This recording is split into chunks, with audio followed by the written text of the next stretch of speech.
आपल्या सिंधुदुर्ग जिल्ह्यामध्ये Sahyadri tiger reserve आणि साऊथमध्ये काली टायगर रिझर्वची जे मधलीची बाग आहे ते सह्याद्री कोकण कॉरिडॉर म्हणून ओळखू शकतात। ते एरिया आमच्या सिंधुदुर्गमध्ये आहे। तिथे आम्ही 2 कन्झर्वेशन रिझर्व्स डिक्लेअर केलेले होते। एक अंबोली दोडामार्ग कन्झर्वेशन रिझर्व आणि दुसरा तिल्लारी कन्झर्वेशन रिझर्व म्हणून। आता त्या एरियामध्ये वन्य प्राण्यांची मुवमेंट बघितले असते।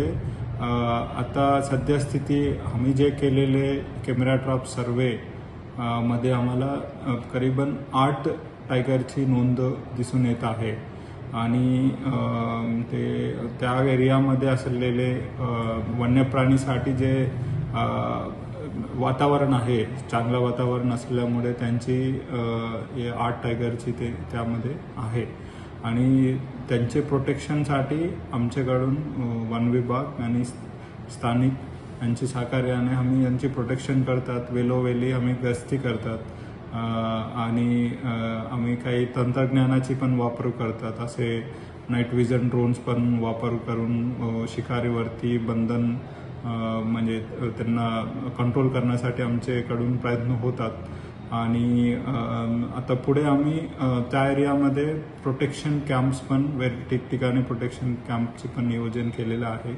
त्यामुळे आता स्टाफ जंगलामध्ये पण कॅम्प्स बनवून तिथे थांबणार आहे। त्यामुळे त्या एरियामध्ये कोणतेही शिकारी होणार नाही, त्यांची पण दक्षता घेणार आहे आणि ते कन्झर्वेशन रिझर्व झालेलं आहे। त्याप्रमाणे त्यामध्ये मॅनेजमेंट प्लॅनमध्ये दिलेले सगळे आम्ही पालन करून त्या क्षेत्रांची वाघांची जे आणि त्यांची आदिवास पूर्ण संरक्षण करण्यासाठी आम्ही पूर्णपणे प्रयत्न करणार आहोत। एबीपी माझा, उघडा डोळे बघा नीट।